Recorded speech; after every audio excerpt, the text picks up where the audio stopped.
যে চিংচুং চ করবে। আমি বাংলাদেশের ছবি বানাচ্ছি, আমার বাংলাদেশের আর্টিস্ট কই? সাকিব খান যদি না থাকে আপনার 5টা কন্টেন্ট চলবে না। তাড়াহুড়ো হচ্ছে শয়তানের ভাই, মুরব্বীর আগে বলতো যে তাড়াহুড়ো করে যে কাজ হয় সেটা হলো শয়তানের কাজ। তো সারা বছরে সাকিব খান এখন 2টা ছবি দিচ্ছে 12 মাস। তা আপনারা জানেন যে আমার 100-র উপরে ছবি রিলিজ। আমি জানি যে একটি ছবি কতদিন লাগতে পারে, তাহলে এতদিন লাগবে কেন? ওনার ঈদের আগেও ছবি করতে হবে। ওভার কনফিডেন্স মানুষকে ধ্বংস করে, এটা হচ্ছে তার একটি ইঙ্গিত। সাকিব খান ইন্ডাস্ট্রির এই মুহূর্তে একমাত্র আমি মনে করব যে ধারক বাহক, যে আমাদের এই ইন্ডাস্ট্রিকে একটা জায়গায় নিয়ে যেতে পারে, অথবা সাকিব খানের একটি ছবির সাথে আরো 5টি ছবি চলবে।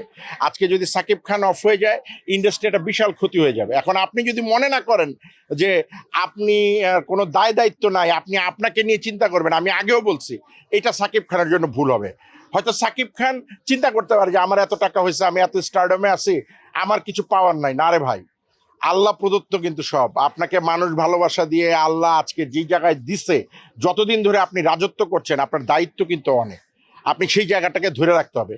এবং আমি মনে করি সাকিব খানকে আরও যত্নশীল হতে হবে গল্পের ব্যাপারে।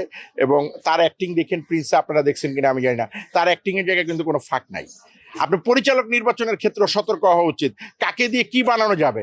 এখন আপনি যদি মনে করেন 3 টনের ট্রাকে 5 টন দিবেন, ট্রাকটা তো ভাই জায়গায় বসে পড়বো, নাম তো ট্রাক। তো নাম পরিচালক হইলে হবে না তো, XYZ।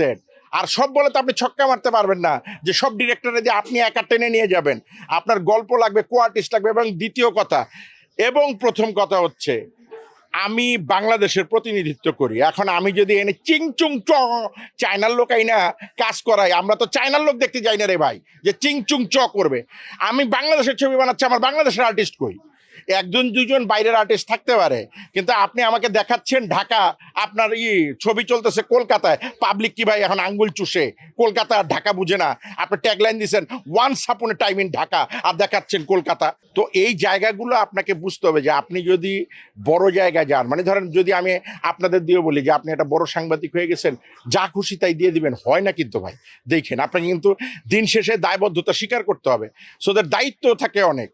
তো এই জায়গা থেকে আমি বলবো সেই দায়বদ্ধতার জায়গা যেন সে ঠিকমতো পূরণ করে, এবং তাকে সেই কাজটা করতে হবে। আর দ্বিতীয় কথা, যেটা মদ খাওয়ার ব্যাপারটা আপনারা যেটা জানতে চাইছেন, ভাই ওরে কেউ একটা লোক যদি দেখাইতে পারেন আমারে যে উনি খাচ্ছিল, কি খাচ্ছিল, কত ইঞ্চি গ্লাসে খাচ্ছিল, কেমনে খাচ্ছিল, ওইটা বুঝতে পারতো বা ওইটা দেখছে, তাইলে আমি বিশ্বাস করতাম। হ্যাঁ, এখন আপনি বডি ল্যাঙ্গুয়েজ করে দেখেন, বডি ল্যাঙ্গুয়েজ দেখেন, তাহলে এমন এত বড় জ্যোতিষটা কি আইলো রে ভাই, তারে হাত দেখানো উচিত আমাকে সব শিল্পীর। যে ভাই তুই যেহেতু বুঝছস যে এইভাবে উনি মদ খেয়ে আসছে, তাহলে আমাকেও একটু হাত দেখা যে আমাকে ভবিষ্যৎটা কি, আমরা কি কি করতে পারি। আন্দাজের উপরে একটা মাইরা দিল নিউজ খাওয়ানোর জন্য।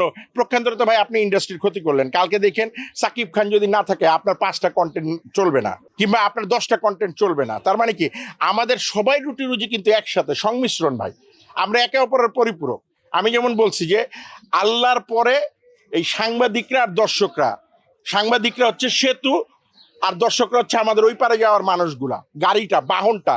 তো এই 2টা জায়গা যদি আমাদের সাথে না থাকে, বা এরা যদি ঠিক মতো বিট্রে করে, তাহলে তো গাড়ি অ্যাক্সিডেন্ট হবেই ভাই। সো দ্যাট এই মাতালের কথাটা আপনি যেটা বলছেন, এইটার সাথে আমি বলবো যে এইটা জিনিস ছড়াইছেন, ওনারা আসলে প্রমাণ দেওয়া উচিত যে উনি দেখছেন বা উনি এটা বুঝছেন।